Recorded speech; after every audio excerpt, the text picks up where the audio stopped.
여러분 만나게 돼서 너무 반갑습니다. 먼저 제가 말씀을 하나 읽고 나누고자 합니다. 제 고백이기도 하고요. 여러분들도 동일한 고백이라고 생각됩니다. 갈라디아서 2장 20절 말씀. 다 찾으셨으면 함께 읽도록 하겠습니다.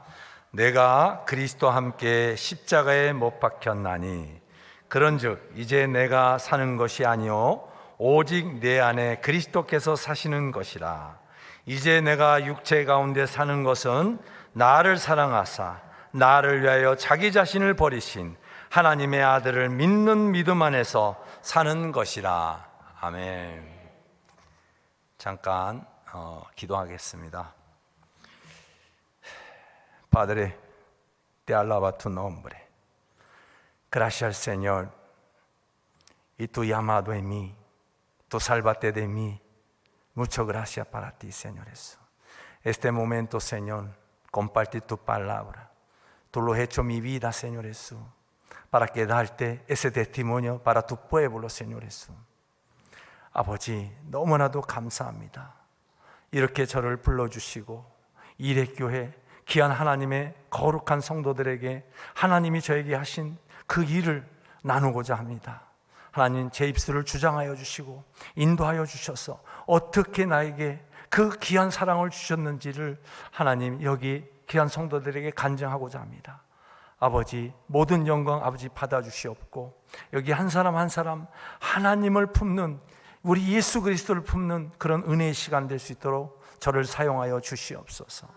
나의 자랑을 모두 하나님 십자가 뒤로 숨겨주시고 오로지 주님만 높이 올려드리게 하여 주시옵소서. 예수님 이름 받들어 기도드리옵나이다. 아멘.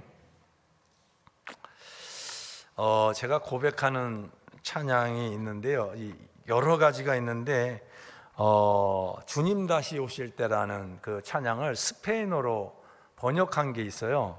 그걸 아까 내가 한번 되는지 틀어달라 그랬는데 한번 틀어봐 주실래요?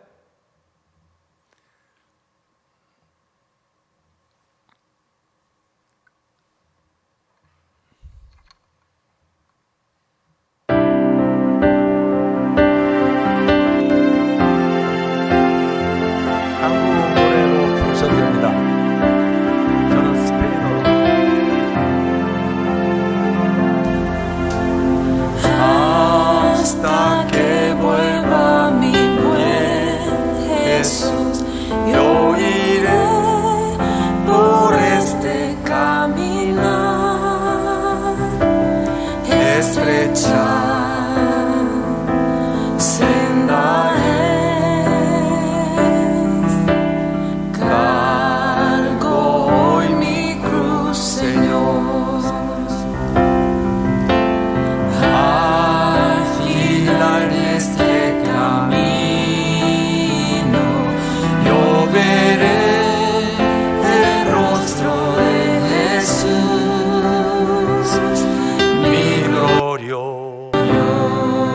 Glorioso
지금 뭐 사순절을 지금 지내고 있는데요.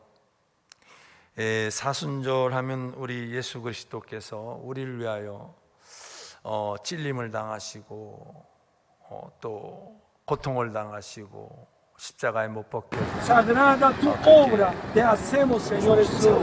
Bendícelo, Señor. Abundantemente este lugar. Bendice. 부모가 여러분을 살리기 위해서 여러분이 태어나는 그 순간 Bendícelo, Señor. 세상을 떠나셨다면 여러분들은 심정이 지금 어떻겠습니까? 그 평생을 잊지 못할 것입니다. 그런데 나를 Sagrada 내 tu obra. 어머니를 창조하신 그 하나님께서 우리의 육신의 몸을 입고 이 땅에 오셔서 십자가에 그렇게 처참하게 그 죄악이 얼마나 추악했으면, 그 죄악이 얼마나 악했으면 하나님이신 그분이 이 땅에 오셔서 나를 위해서 죽으셨다는 그런 여러분들이 체유를 한번 느껴보시기 바랍니다. 오늘 내가 만난 그 예수님을 여러분들과 함께 나누고자 합니다. 저는 우리 예수님만 얘기하면 막 가슴에 벅차서 눈물이 나요. 항상 이 호대만 이렇게 저거 멀쩡해서 예수님 얘기만 하면 이렇게 눈물이 나긴 하는데, 제가 먼저 선교 사역과 이런 걸 나누기 전에 제가 어떻게 해서 예수님을 만났는지 잠깐 여러분들에게 나누고자 합니다. 저희 어머니 아버지는 난 높고 기약저다 모르는 참 무식한 분들이었어요. 그러니까 어떤 직업도 없었고, 그러니까 하루하루 일해서 먹고 사는 그런 분들이었어요. 제가 지금 현재 60년생입니다. 그래서 제가 태어날 때쯤에 대한민국이 어떻겠어요? 보릿고개라는 노래도 여러분 들어봤지요? 제 나이 또래 되는 분들은 그때의 상황을 알 거예요. 너무 어려워서 저희 어머니, 아버지 그 설화에 자란 저는 7일에 한 끼를 먹으면 잘 먹는 거였어요. 그것도 밀가루 죽 써서. 저는 그때 당시 8살 때 왜 우리 집은 이렇게 가난하고 이렇게 어렵고 힘들게 살까? 그때는 국민학교라 그랬죠. 국민학교에 나가면 다른 학생들은 도시락 싸가지고 와서 그 달걀 쌓고 이렇게 먹는데 나는 도시락도 없고 맨날 굶는 게 우리 집안의 내력이니까 내가 집에 있다가 이거 굶어 죽겠다.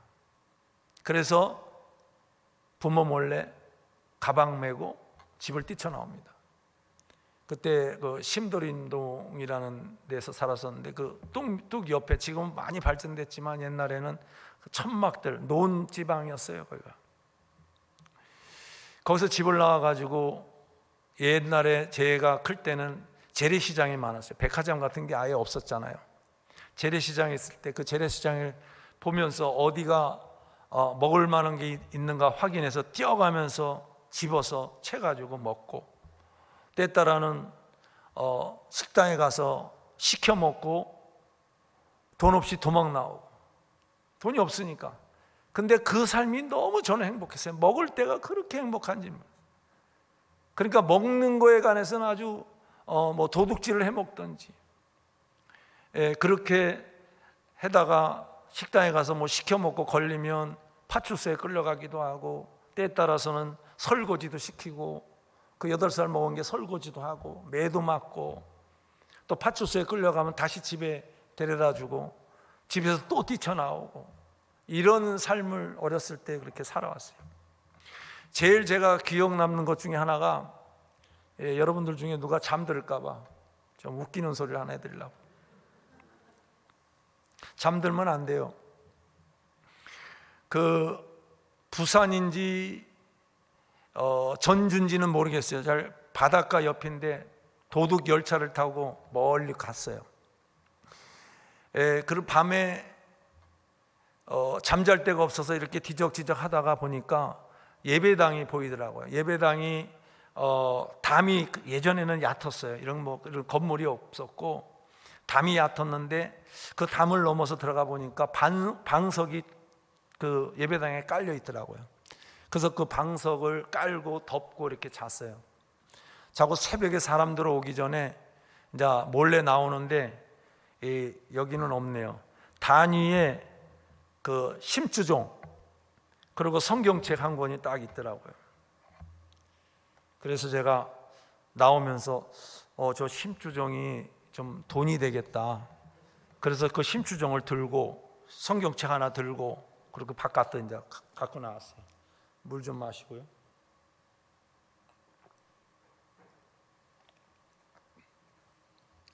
그래 갖고 나오는데 마음이 자꾸 찔리는 거예요. 내가 나쁜 짓 하는 것 같아. 그래서 가면서 야, 이게 무슨 하나님이라는 분이 살아있는 건가? 마음이 자꾸 찔려서 내가 종은 다시 갖다 놔야 되겠다.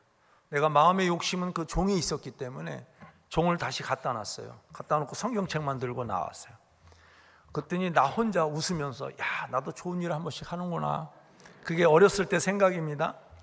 너무 행복하더라고요. 그렇게 놓고 가니까 홀가분하더라고요. 그래서 성경책은 별 거 아니지만 제가 읽을 줄도 모르지만 성경책 갖고 나와서 이래저래 돌아다니다가 배가 고파. 그래서 이제 그날은 짜장면집 앞에 서서 어떻게 저기 가서 시켜 먹고 도망을 나올까 연구를 하다가 이런 시나리오를 만들었어요. 내가 짜장면을 시켜 먹고 성경책을 일리 뒤지고 절리 뒤지다 보면 저 주인이 반드시 꼬마야 너 뭘 찾느냐고 물어보면 여기다가 돈을 꼽아놨는데 그 돈이 없다고, 내가 이 성경책 맡겨놓고 돈을 가져오겠다고. 그렇게 시나리오를 저 혼자 만들고 짜장집에 들어가서 짜장면 곱빼기를 시켜 먹었습니다. 먹고 계속 이러니까 그 주인이 와서 그 시나리오대로 묻더라고요. 꼬마야 너 뭘 찾느냐? 여기 돈을 짱 박아놨는데 이 돈이 없어졌습니다. 내가 이 성경책을 아저씨한테 맡겨놓고 내가 돈을 가져오겠습니다. 그럼 그렇게 해라. 그 성경책이 짜장면 값보다는 더 비싼 것 같았어요. 그래서 성경책을 맡겨놓고 짜장면 바꿔 먹었던 그런 사건도 있었습니다. 그렇게 제가 어렸을 때부터 성장하다 보니까 구두 닦기, 또 넝마주의 쫓아다니면서 종이 줍고, 종이 주시면서 너미 집에 그 옷 같은 것도 잡아였고, 이런 삶을 살았어요. 그러니까 죄가 죄인지를 모르고 이렇게 살아왔던 사람이에요.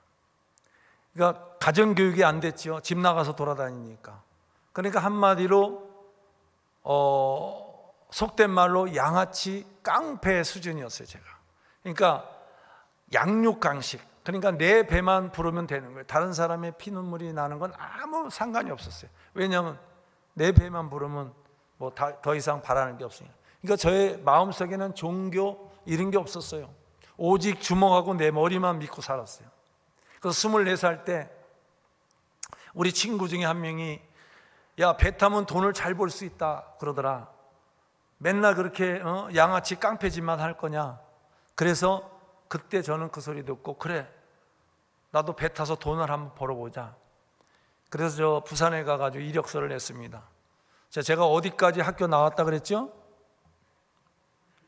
좋은지 안 좋은지 한번 물어보려고. 예? 국민학교 1학년 다니다가 말았다 그랬어요. 그렇게 해서 24살까지 먹게 됐어요. 그래서 배를 타면서 이력서에다가 중학교 중졸, 그렇게 거짓 인생을 사는 거예요. 그래서 24살 때 그 부산에서 이력서 내고 처음으로 저 스페인 마드리드 쪽에 가서 외항선을 탑니다. 그러니까 평생을 어느 회사도 다녀보지 않았고 부모의 교육도 안 받고 또 사회적인 교육도 없고, 그런데 그 배에 들어가면 배 규율대로 따라야 되는데 그게 나는 너무 싫었어요. 이거 시키면 듣기 싫은 거예요. 그러면 그 안에서 막 싸워요. 누가 됐든지 막 부닥치고 싸우고 코피 내고 이랬어요. 그러니까 선장이 이게 구제불능인 거야. 이거 말도 안 듣고. 그래서 저를 그 배 안에 보면은 배 앞쪽에 선수라고 하는데 앞쪽에 보면 문이 있어요. 그 문에다 틀어박고 3일 동안 저를 먹이지도 않고 그랬어요. 그러니까 너무 배가 고프니까 문 열어달라고, 내가 말 잘 듣겠다고. 그래서 문 열어주면 나와서 밥 먹고 또 일을 시작하고. 그래서 제가 탔던 배가 뭐였냐면 그 참치잡이였습니다. 참치잡이에 그물이 아니고 낚시를 던져서 이 땡기는 거예요. 그게 뭐 한 2, 3천 메다씩 던져가지고 이렇게 다시 끌어올리고 하는 그런 역할을 해요. 그러니까 손으로 다 땡기니까 손이 막 부러뜨죠. 그걸 22시간을 일하고 2시간밖에 안 재워줘요. 그때 제가 처음 배 탔을 때가 84년도였거든요. 24살 때니까. 근데 22시간을 일하니까 너무 힘이 드는 거예요. 야, 이거 죽는 것만 못하겠다. 도저히 일을 못하겠다. 그래서 전 뒷도모에 가서, 도모라는 데는 스크로 돌아가는 뒤쪽에, 거기 가서 담배 한 대 피고, 제가 담배 꼴초 2갑씩 폈거든요, 하루에. 담배 한 대 피고 뒤로 자빠져서 이제 자살해야 되겠다. 그리고 뒤로 자빠지려고 하는데 갑자기 어떤 음성이 들리는 거예요. 네가 죽으려는 의지가 있다면 사는데 왜 그걸 사용하지 않느냐, 이렇게 들리는 거예요. 근데 그때 당시는 그건 성령님이 저한테 얘기하는 건지 전혀 깨닫지 못하고 나 스스로 그냥 깨달음이라고 생각해요. 누가가 얘기하는 느낌이 드는 거예요. 그래, 지금까지 내가 이게 너무 힘이 들다, 너무 어렵다, 내가 해보겠다는 생각을 해본 적이 없었어요. 그래서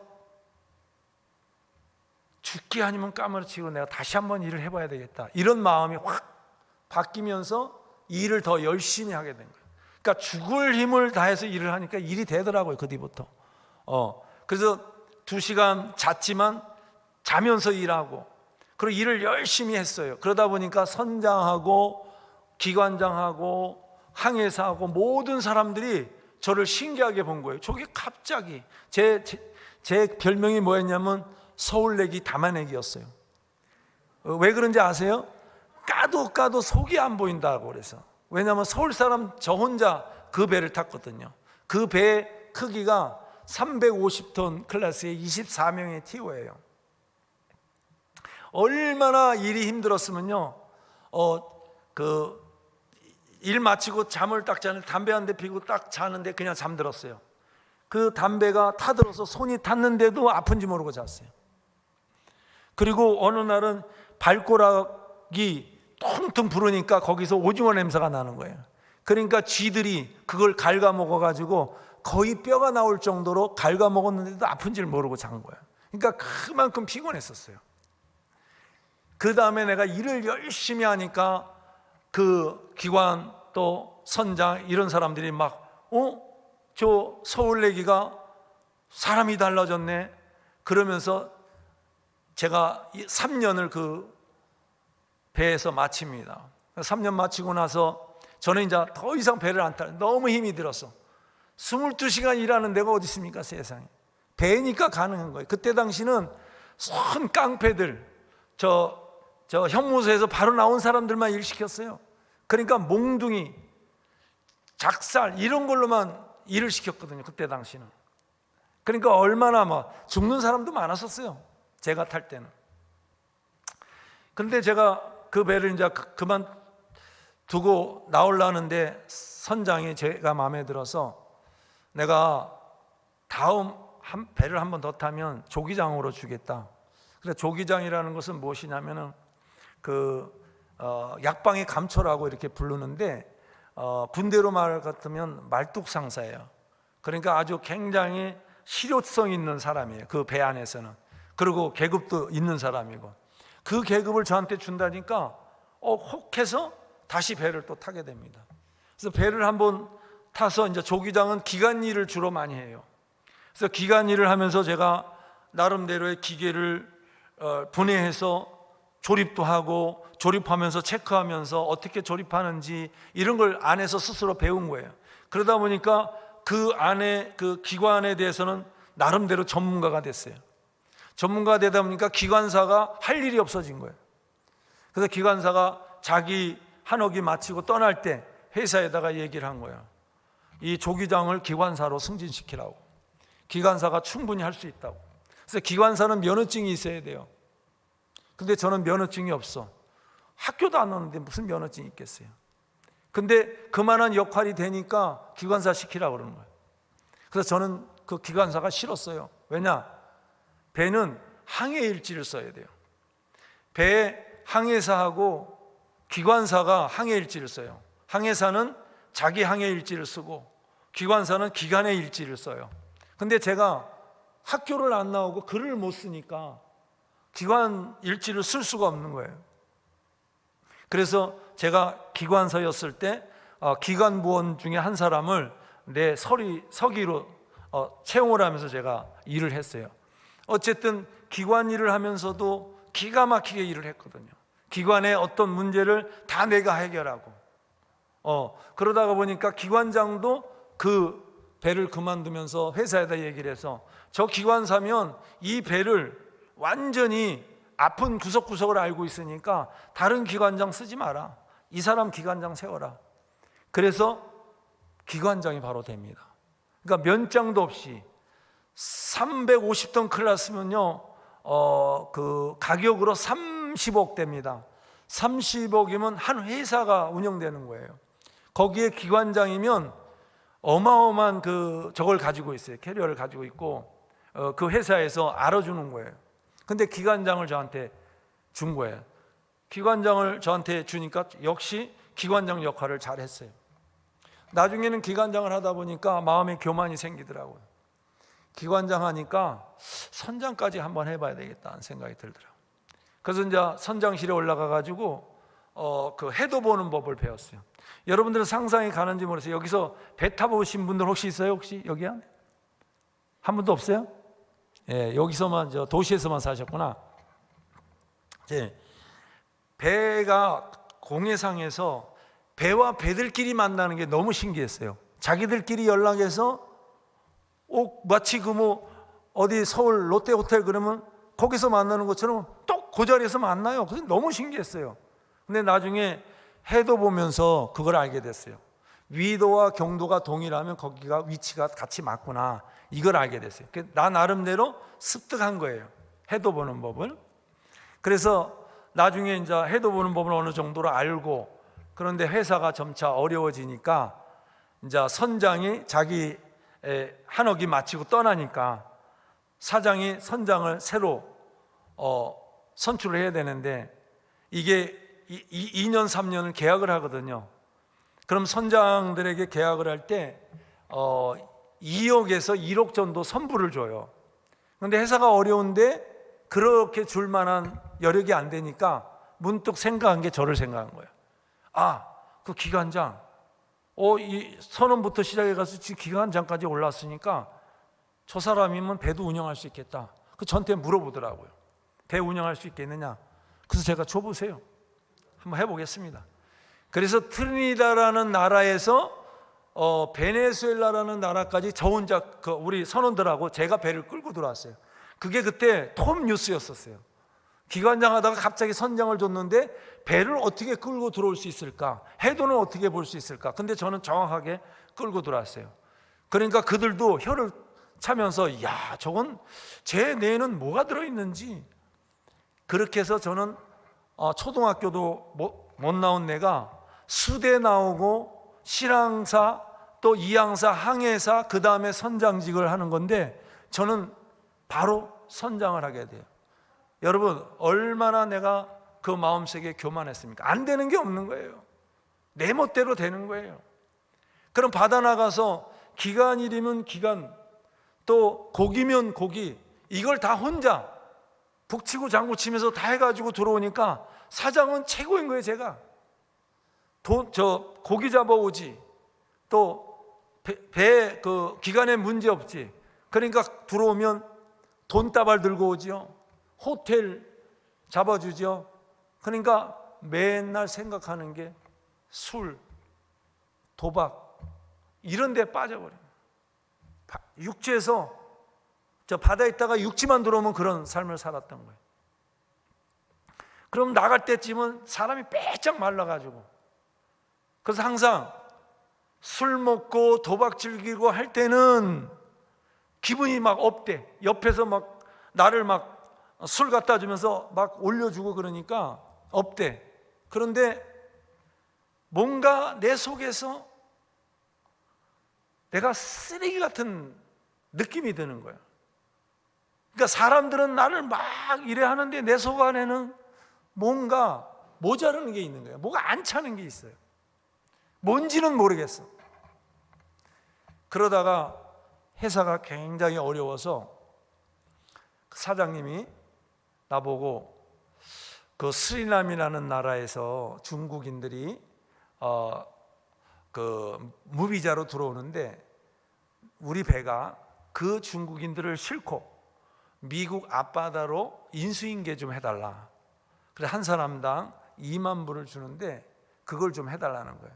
그래서 내가 사장님 그건 법에 저축되는 거 아닙니까? 그랬더니 아니라는 거예요. 공해상에서 인수인계 해주고 넘으면 너는 관계없다는 거예요. 저는 무식하니까 사장이 말한 대로 처음에는 과테말라 앞바다에서 20명을 풀어줬어요. 20명을 다른 배에다 인수인계 해주고 저 돌아왔어요. 자, 성공했어요. 첫 번째. 두 번째는 플로리다 앞바다로 또 50명을 싣고 가서 바다에다가 다른 배에다 넘겨줬어요.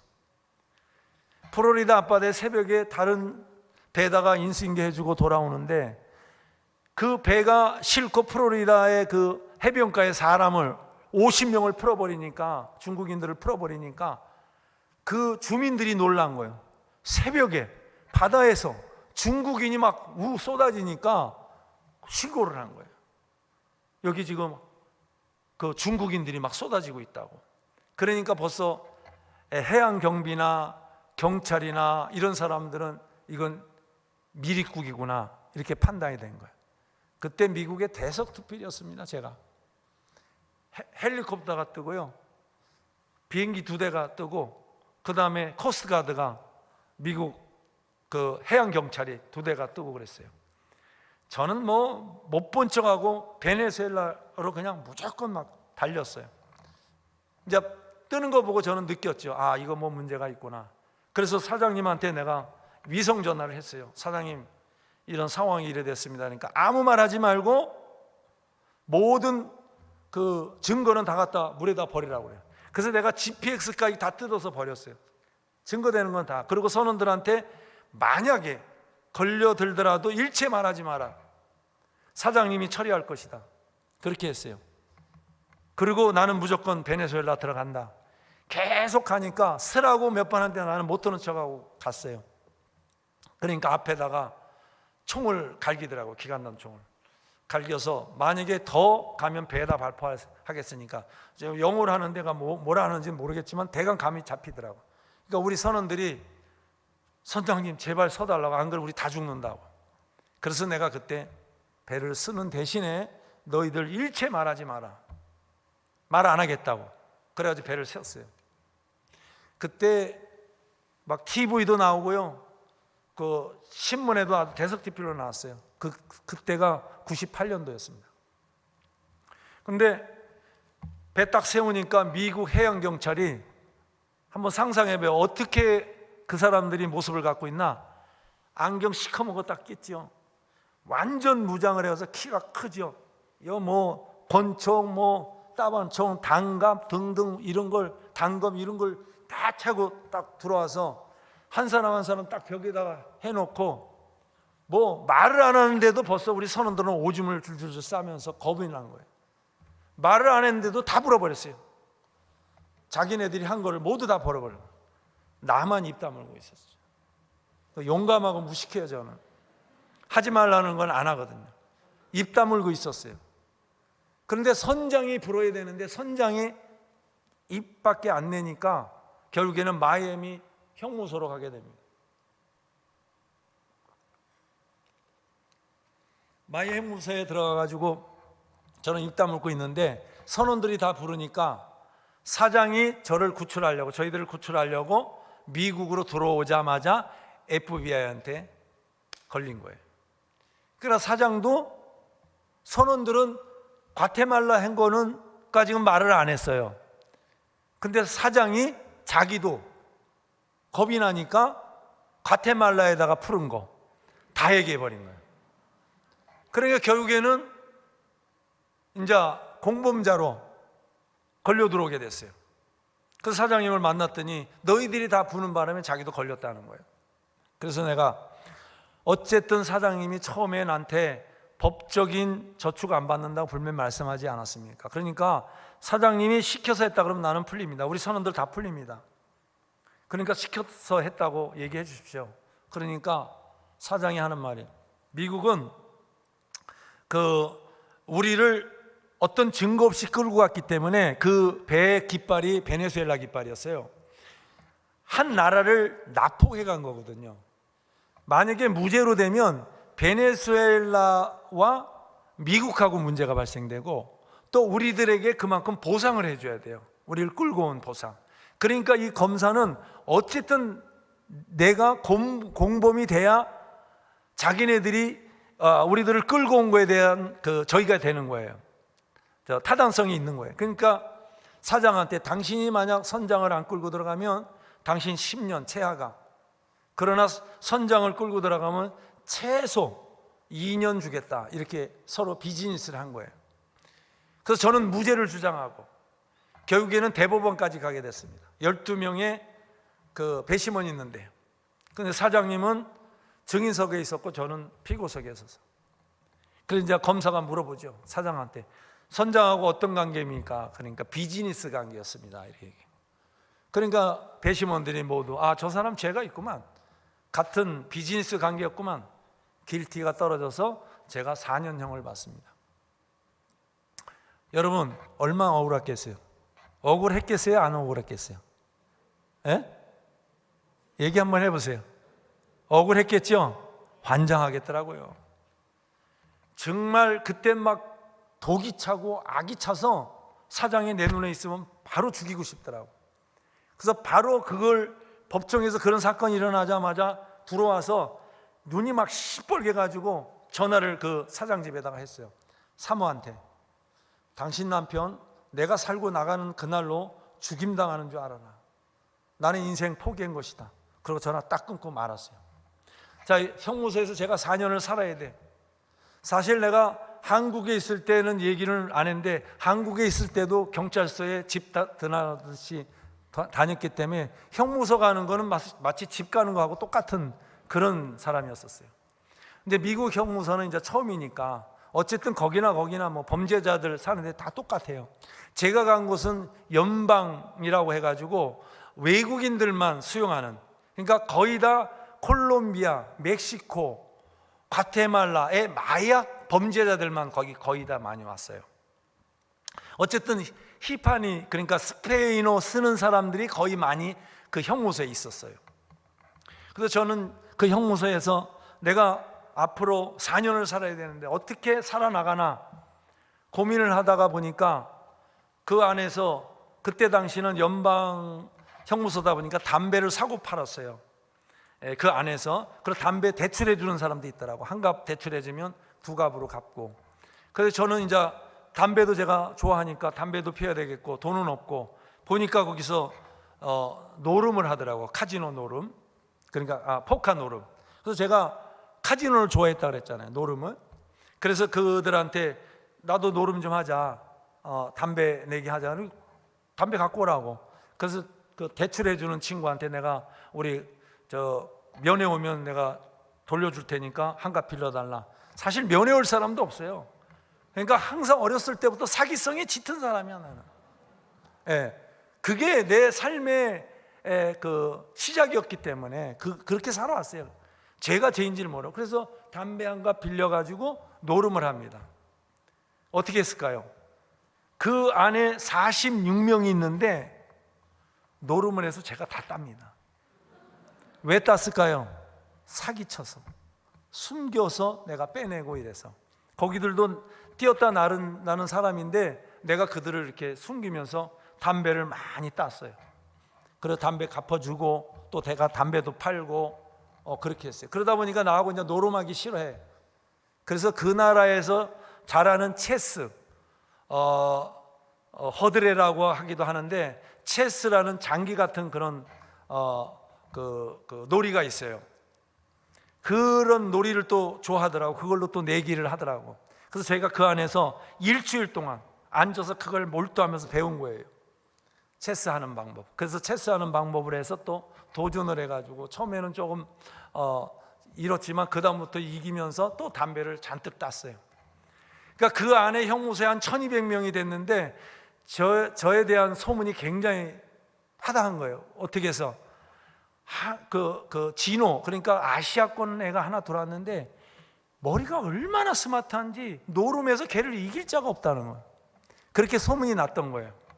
그러니까 그 어떤 폴트리코의 친구인데 머리가 팍팍 깎인 아이가 온몸에 문신, 여기에 문신, 팔에 문신, 눈에 문신, 이런 애가 쏙 들어서 저를 딱 째려보면서 딱 이렇게 묻더라고요. 어이 진호.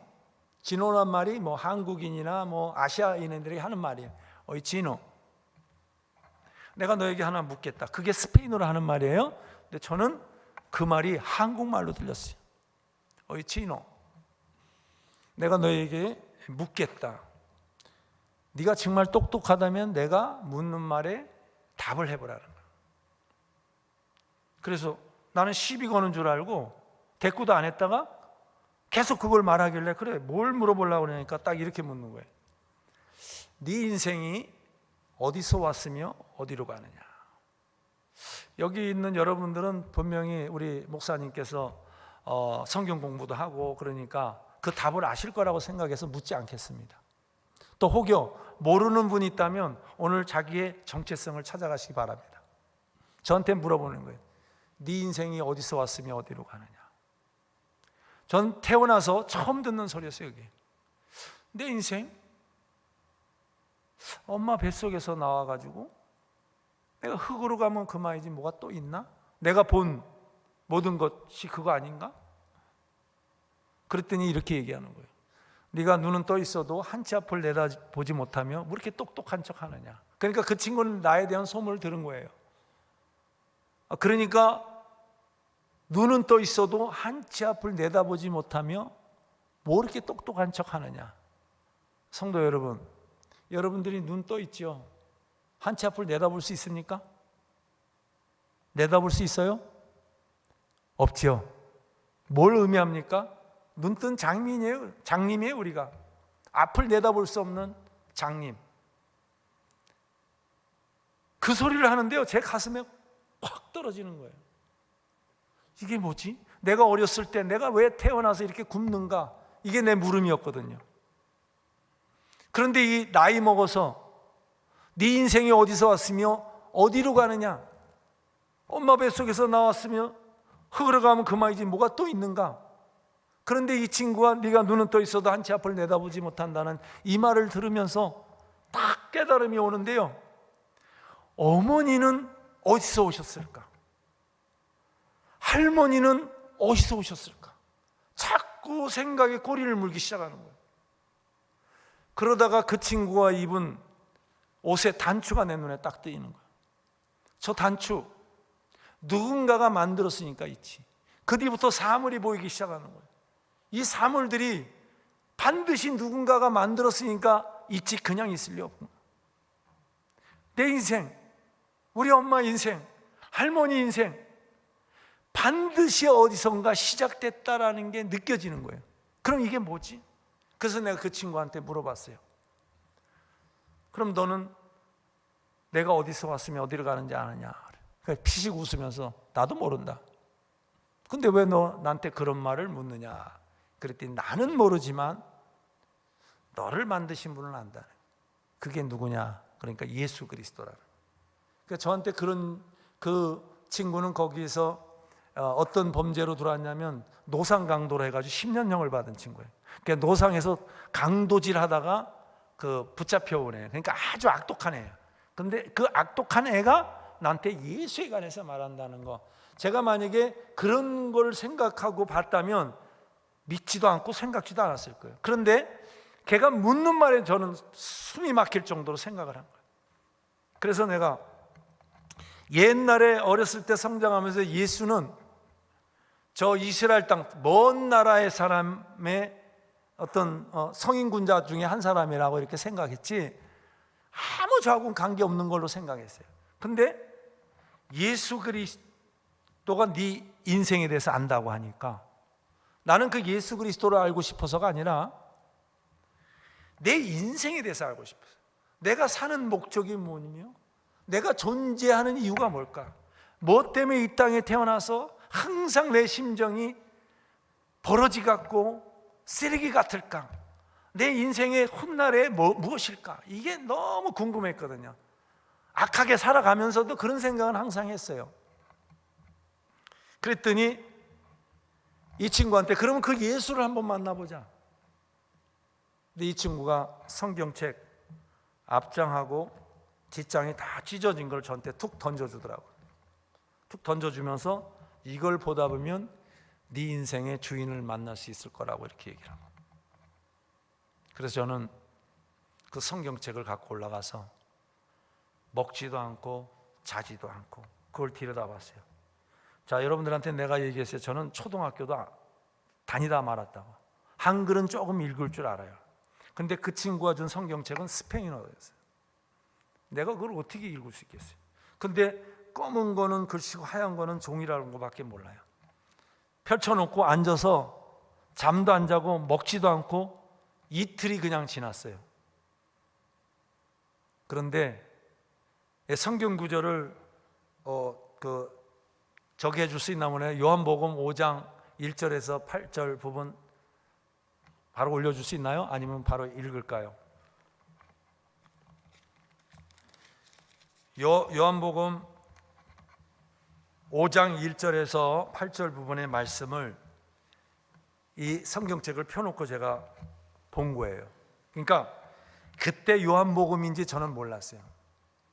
요한복음에 보면 38년 된 병자가 나옵니다.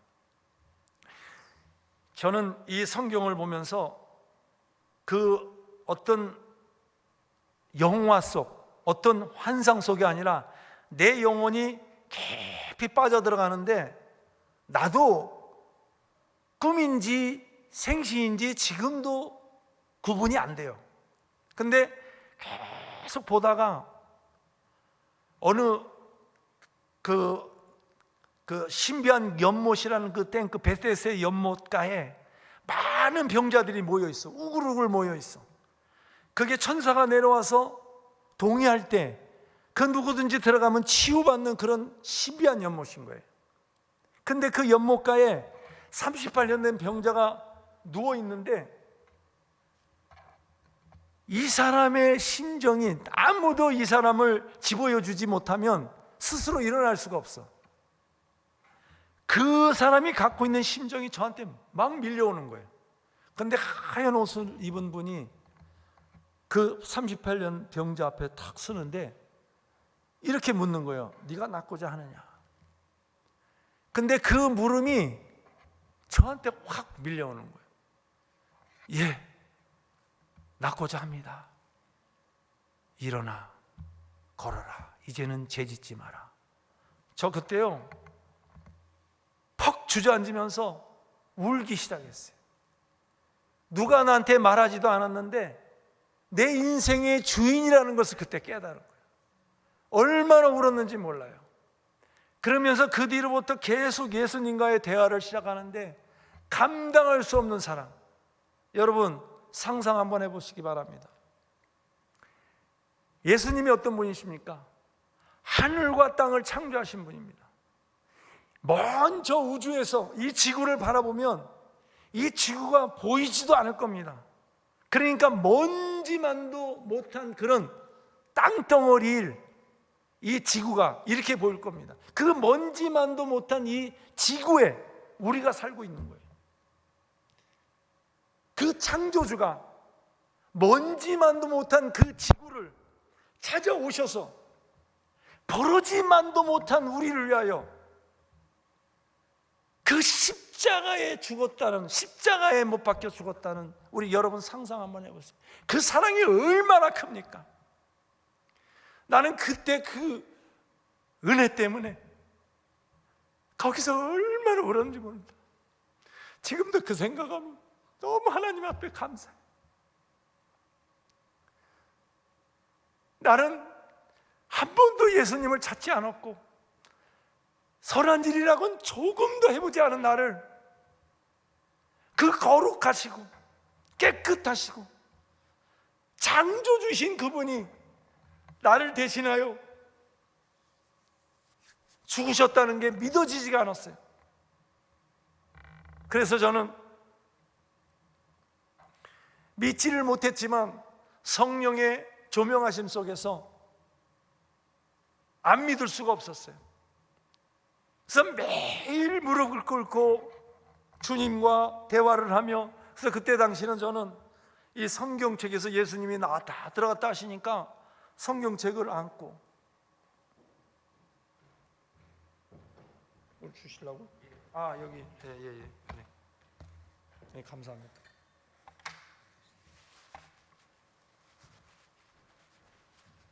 그래서 저는 성경책을 들고 이거를, 그 찢어진 거를 들고 이렇게 품었다가 다시 열고 얘기하면 예수님이 저하고 대화를 하고, 저는 4년 동안 그 형무소에 있으면서요 너무 행복했어요. 세상에 태어나서 그렇게 행복한 적이 없고 지금도 행복해요.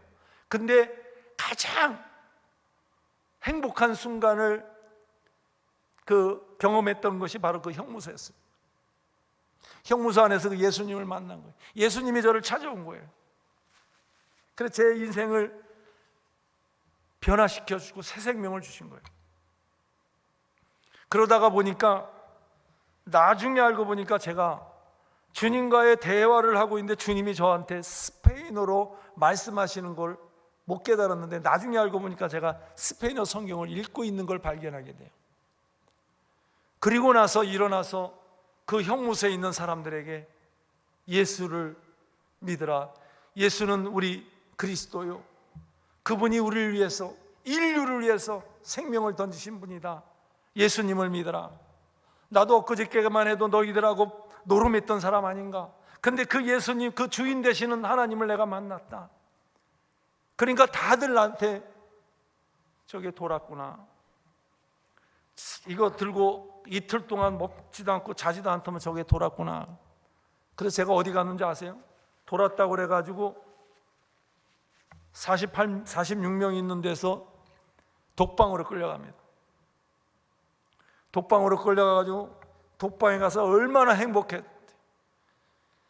마음대로 찬양도 모르지만 마음껏 찬양하고 마음껏 주님과 대화하고 너무 행복했던 거예요.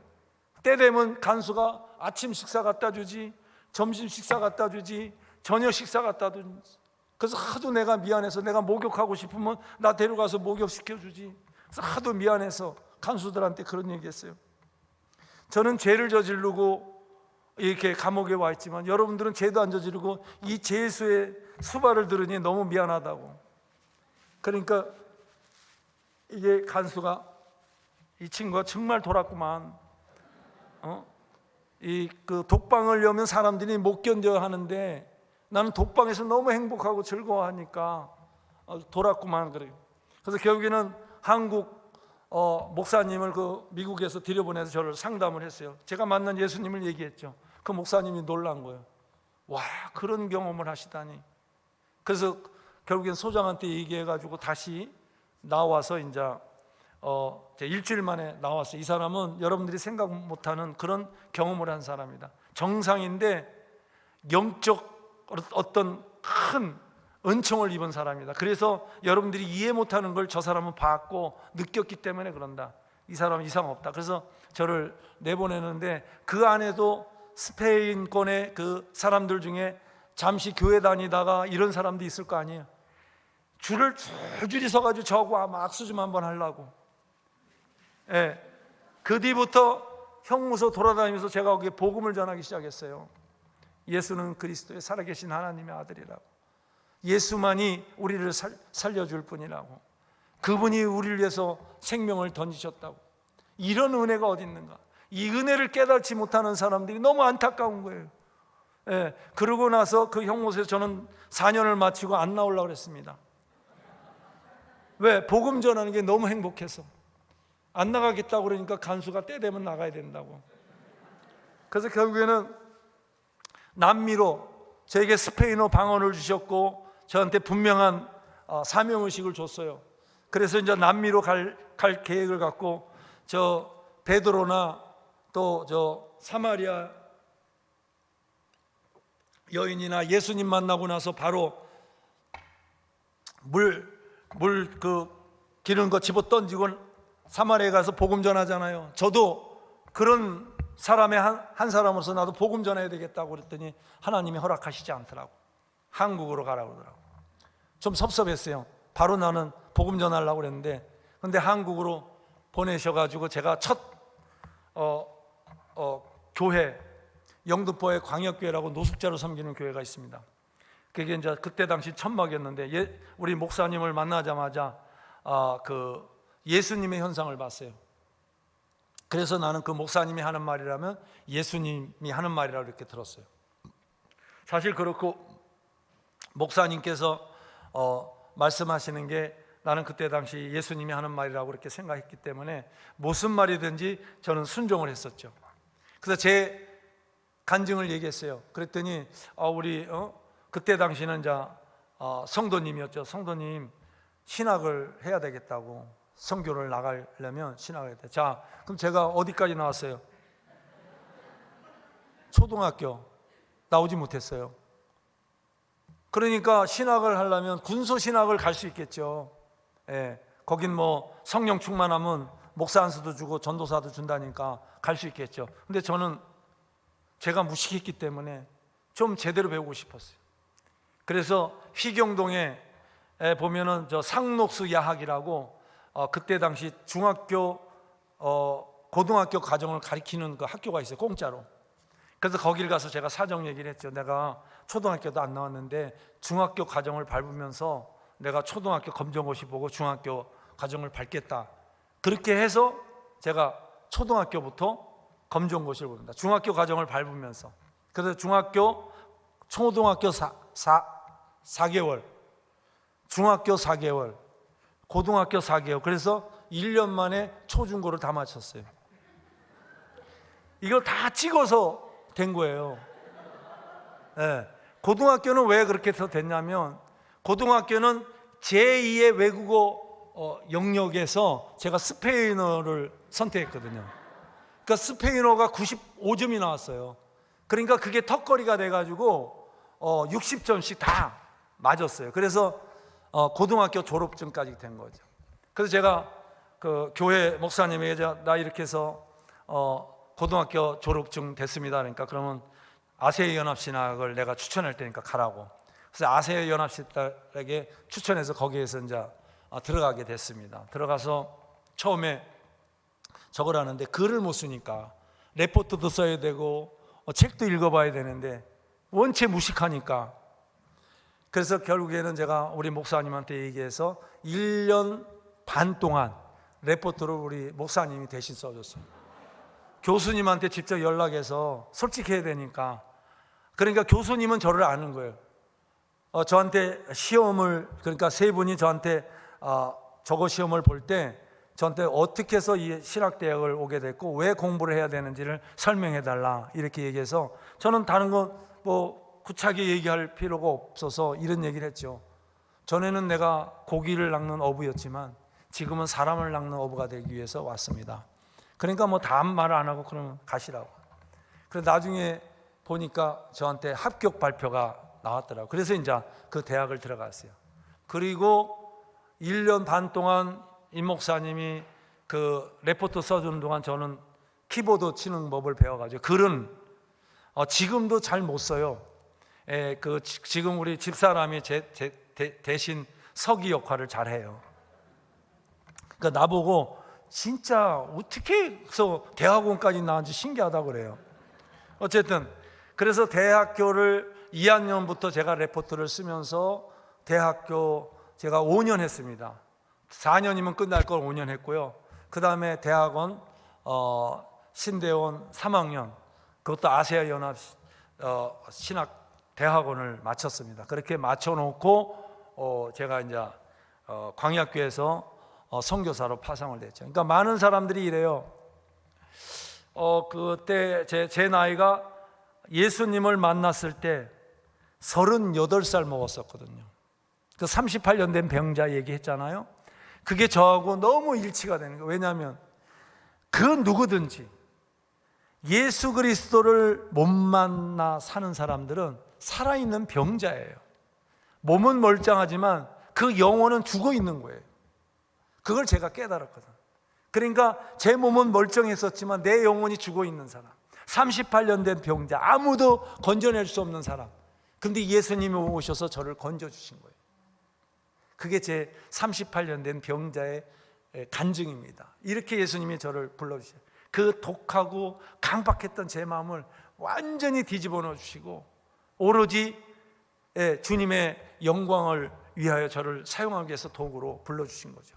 그래서 영등포 그 광역교회에서 파송을 이제 하게 됐죠.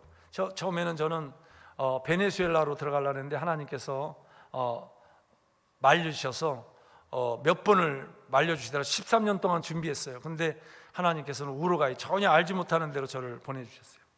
그래서 우루과이 가서 사역을 1년 동안 다른 선교사님이 하는 곳에서 1년 동안 하다가 그 선교사님이 집사로 있다가 이제 선원들과 어떻게 연결해서 선원들을 섬기다가 선교사 이름을 받게 됐어요. 그러다 보니까 이분이 갖고 있는 신앙의 그 바탕,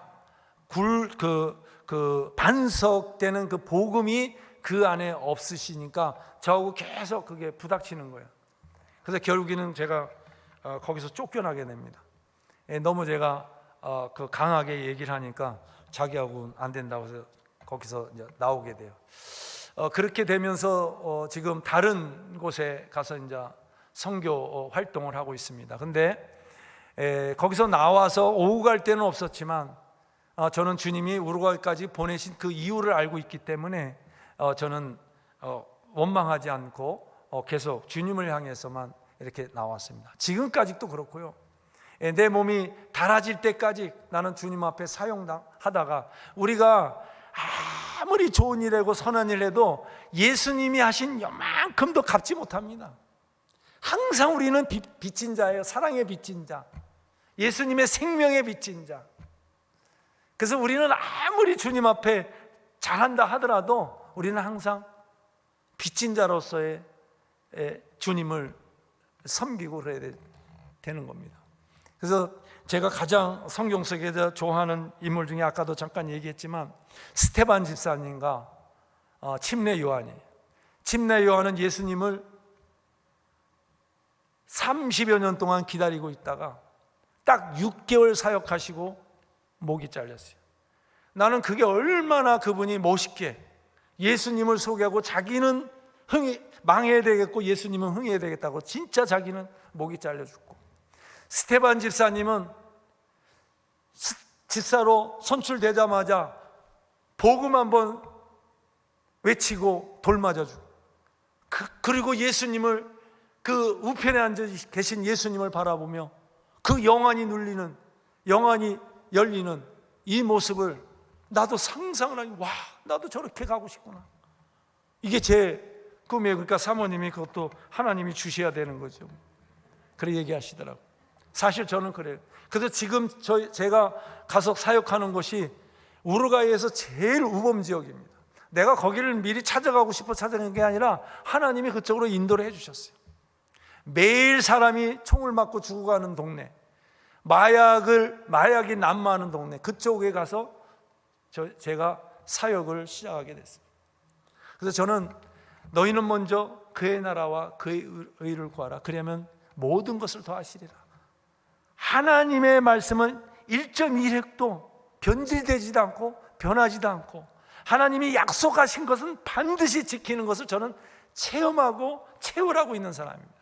저뿐만 아니라 여러분들도 그 체험과 체울을 하시기를 바라겠습니다. 그래서 이제는 끝으로 선교 보고로 드리겠습니다. 저 1번부터 틀어주세요. 시간이 어떻게 된 거냐? 시간이 지금 안 보여가지고. 에? 아, 그러면 넘어간 거예요? 예, 눈에 베이는 게 없어가지고 한쪽 눈이 좀 안 좋아서 눈에 베이는 게 없어요. 죄송합니다. 그래도 은혜가 됩니까, 여러분? 예, 은혜가 되면 시간 가는지도 몰라요. 자, 우루과이 선교보고 김정재 이미아 상에서 넘겨주시고요. 너희는 먼저 그의 나라와 그의 의를 구하라. 넘겨주시고요. 2016년에 첫 개척할 때의 모습입니다. 교회가 없고 예배당이 없다 보니까 길거리를 돌아다니면서 이제 전도하고 거기 예배를 드리게 됐어요. 근데 하나님께서 이렇게 또 예배당을 꿈속에서 저희에게 보여주시더라고요. 그래서 저 예배당을 1,000만 원에 구입해가지고 그 1,000만 원도 기적처럼 나왔어요. 저희들은 돈이 없었어요. 근데 하나님은 미리 예비하시고 저런 건물을 저희한테 꿈에서 보여주시고 사람을 통해서 보내주셔서 저걸 계약하고 사게 된 겁니다. 저렇게 해서 예배당이 시작돼요. 이렇게 사람들이 몰려오기 시작합니다. 넘겨주시고, 그래서 저 예배당이 너무 비좁아요. 한 30명, 40명, 많게는 60명까지 오니까 비좁아가지고 왜냐하면 4m, 5m밖에 안 돼요, 폭이. 그러니까 너무 비좁아. 하나님 앞에 또 기도하니까 하나님께서 확장시켜 줄 수 있도록 또 인도하시더라고요. 이렇게 해서 또 확장시켜 주시는 이 과정입니다. 1층, 2층으로 해서 이게 저희 집사람하고 저하고 거의 다 한 거예요. 그러니까 물론 하나님께서 우리들에게 그 능력을 주시기 때문에 하는 거예요. 그러니까 저희들의 영광은 하나도 없습니다.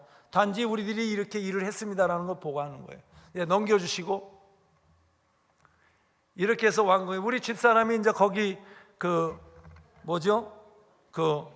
미장공이 됐어요. 저는 뭐 벽돌, 그 벽 치는 거, 저 세라믹 붙이는 거, 그거 기술자 됐고요. 넘겨주시고, 이렇게 해서 아름답게 예배당 1층, 2층, 1층은 게스트하우스와 또 식당이 있고요. 저희들이 잠자는 데가 있고, 2층이 본당. 길이 20m, 폭이 몇 메다죠? 폭이 9m. 이걸 손으로 만든 거예요. 넘겨주시고, 여기서 이제 사람들이와 어린아이들이 예배를 드리며 이 하나님 나라를 확장시키는 과정 가운데 있는 거죠. 넘겨주시고,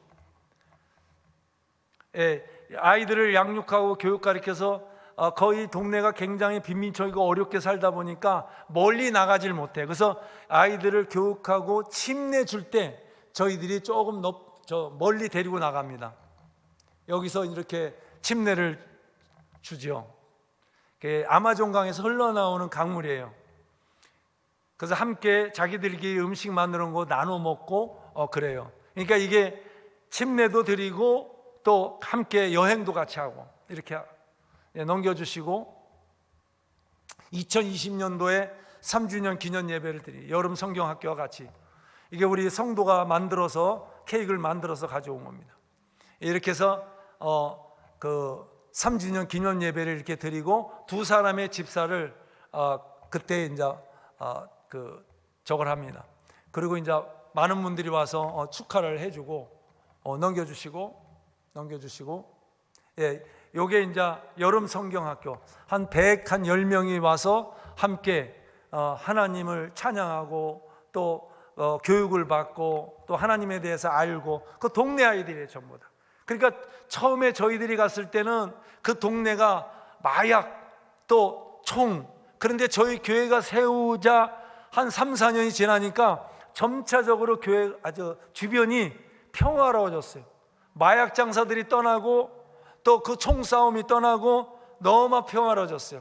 그러니까 빛을 발하니까 하나님이 역사하시라. 저거는 그 어려운 사람들을 위해서 우리 집사람이 옷을 다 한국 사람이 주면 받아가지고 빨아서 데려서 그들에게 새거 주는 것처럼, 그러니까 아이들과 어른들이 얼마나 좋아하는지 몰라요. 그래서 저렇게 저희들이 바자회를 하고 있습니다. 넘겨주시고, 코로나 시기 우리가 한국에 들어오려고 그랬어요.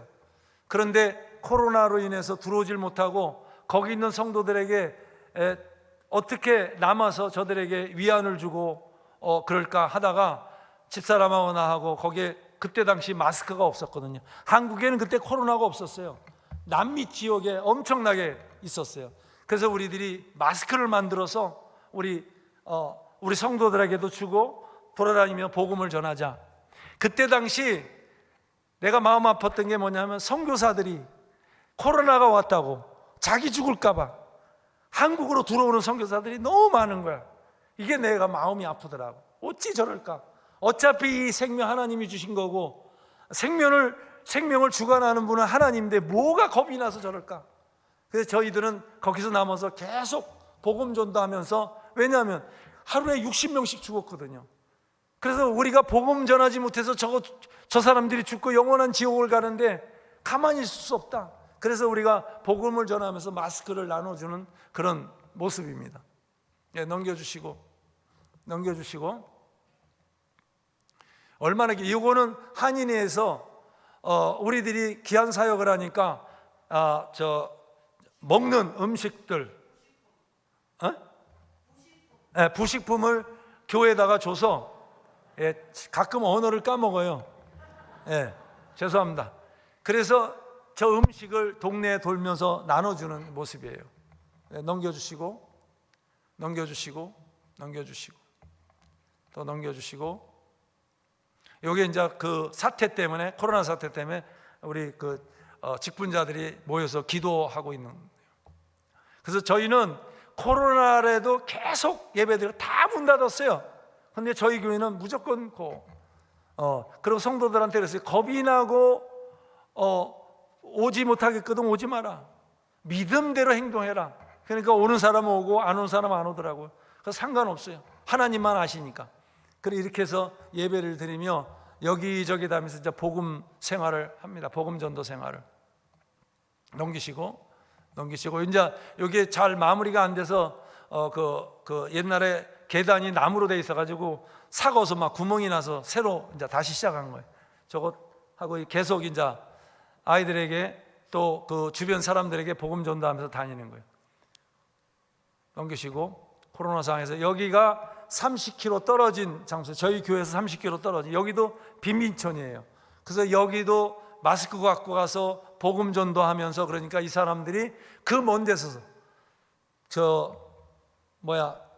시내버스를 2번 3번 갈아타고 저희 교회를 온 거예요. 그것도 한두 사람.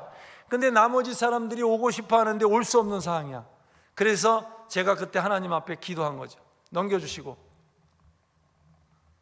제2성전 건축. 그래서 여기에 그쪽 지역에 새로 건축을 하게 됩니다. 이 땅이 이만큼이 진흙이었어요. 뻘이었어요. 근데 아무도 거기에 관심이 없는 땅이야. 근데 제가 볼 때는 거기가 제가 볼 때도 그렇고 하나님께서 나한테 마음을 주시는데 여기가 바로 예배당을 건축할 때다. 왜냐하면 그 지역 주변에 어려운 사람들이 너무 많아. 그래서 저기다가 예배당을 건축하기 시작합니다. 코로나 시대입니다. 다들 정신 나갔다고 그랬어요. 근데 하나님이 주시는 명인데, 그래서 저기다가 땅을 140톤, 120톤을 채우고 이제 도랑을 파고 또 돌아다니면서 골조, 바세를 세워서 거기다가 콘크리트를 붓고. 넘기시고 이게 철근하고 배관하고 우리 집사람이 또 철근하는 거 묻고, 그러니까 완전히 기술자 됐어요. 그리고 이제 이게 천천히 넘기세요. 되게 빨리 집에 가고 싶으신가 봐. 되게 빨리 넘기시네. 내가 막 바쁘게 말을 해야 되니까. 요게 이제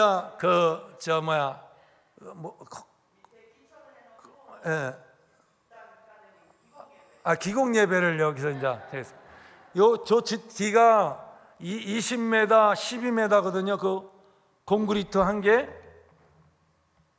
예. 그렇게 해서 이제 기공 예배를 드리고 이제 시작을 하게 됩니다. 넘기시고. 이렇게 해서 이제 기둥을 세우고, 예, 넘기시고 이제 블록을 날려가면서 이제 벽돌로 거기를 세우기 시작합니다. 넘기시고. 야, 잠깐. 이 친구가 마약 중독자야. 배가 고프고 힘들다 그래서 저희 집에서 이틀을 재웠어. 재우고 집사람한테 예수님한테 드리듯이 맛있는 거 많이 해서 줘라. 그래서 잘 먹었어. 그래서 그 일하는데 자기가 와서 같이 돕겠다 그래가지고 잠시 쉬는 시간에 우리 좀 볼일 좀 보고 갔다 오겠다고 나갔다가 왔더니 어떻게 했는지 아세요? 거기 있는 연장 다 훔쳐가 버린 거예요. 예, 그래서 어떤 사람이 그러더라고요. 저 친구가 다시 오면 나한테 용서를 빌면 용서해 주겠느냐? 저 어떻게 하겠어요? 용서해야 돼요? 말아야 돼요? 해야지요. 내가 어떤 자였는데, 나는 저 친구보다 더 독한 자였는데, 그래도 예수님이 나를 위해서 죽으셨는데 내가 저걸 용서 못해? 내가 우리 그 사장 얘기 안 했죠? 사장은 제가 4년 살고 나오니까 어디 있었냐면 페루에 숨어 있었어요. 겁이 나서. 그래서 내가 물어 사람한테 물어봤어요. 어디 있느냐고. 페루에 있다더라고. 사장님한테 전화라고. 난 사장님 때문에 내가 생명을 새롭게, 예수님을 만나게 됐다고, 새로운 생명을 얻게 됐다고, 나는 그 사장님한테 감사하다고. 그랬더니 그 사장님이 6개월 만에 전화가 왔어요. 울면서 그러더라고. 네가 어떻게 그렇게 변화가 됐는지. 그래서 사장님이 아니었다면 제 인생 변하지 않았을 거예요. 근데 사장님 때문에 내가 그 예수님을 만났습니다. 고맙습니다. 그러니까 울면서, 그러고 나중에 한국으로 돌아와서 저를 만나고 같이 식사를 나누면서 우리 사장님도 예수님을 만나시라고. 그러니까 용서라는 단어가 필요가 없어요. 예수님만 만나면 용서 안 될 게 없어요. 할렐루야. 예. 그래서 저 친구도 역시 다시 돌아서 회개하고 돌아온다면 나는 얼마든지 안아주고 품어줄 거예요. 야, 넘겨주시고 저렇게 해서 예배당이 조금씩 건축되기 시작합니다. 자, 세라믹 붙이죠. 그 자랑하는 건 아니지만 제가 다 했어요. 우리 집사람이 제가 세라믹 붙이면 옆에서 싹싹 닦고 계속되는 건축. 넘겨주시고, 이게 이제 그 화장실, 또 이게 그 목양실, 앞으로 목양할 목사님, 선교사님 목양실. 이게 복도인데요. 저쪽으로 보면 방이 10칸이에요. 7칸은 현지인들 집 없는 사람 주려고 준비한 거고요. 3칸은 이제 목사님하고 또 그 식당하고 화장실 위해서 준비하는 거고. 또 넘겨주시고, 이게 예배당입니다. 폭이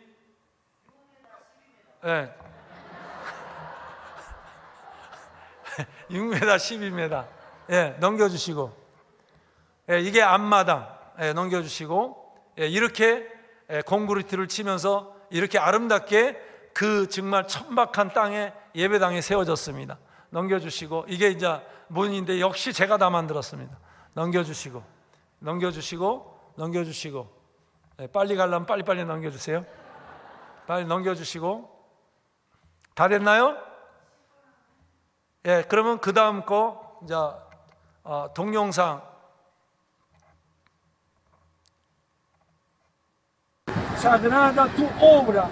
요거는 이제 침례를 주기 위해서 기도하는 장면입니다. 넘겨주세요. 그냥 바로. 여기 이제 침례 주는 장면이고요.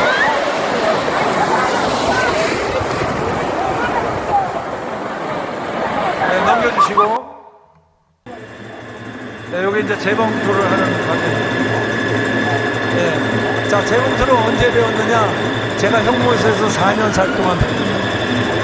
네, 거기 그냥 놀리지 않아요. 50mm 넘겨주시고. 이게 다 쓸 때가 있더라고요. 네, 이렇게 돌아다니면서 이제 음식들 나눠주면서 하는 거고. 넘겨주시고. 이게 벽돌 집사람하고 저하고 이제 나르면서 하는 거고. 남자가 할 일을 여자가 한 거예요. 그러니까 넘겨주시고. 요거는 복음 전하면서 이렇게 그 현장에서 예수님 영접시키는 겁니다. 그러니까 때를 얻든지 못 얻든지 우리는 복음 전하는데 생명 걸어야 돼요. 할렐루야. 넘겨주시고.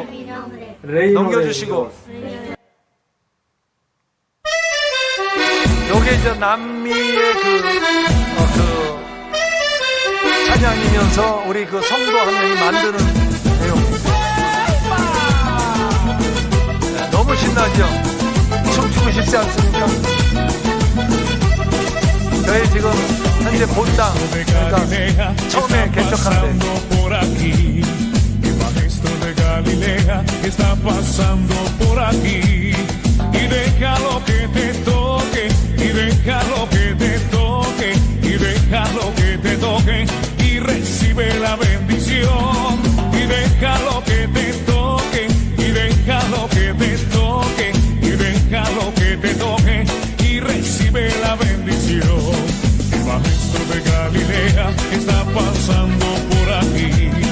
El maestro de Galilea está pasando por aquí y déjalo que te toque y déjalo que te toque y déjalo que te toque y recibe la bendición y déjalo que te toque y déjalo que te toque y déjalo que te toque y recibe la bendición.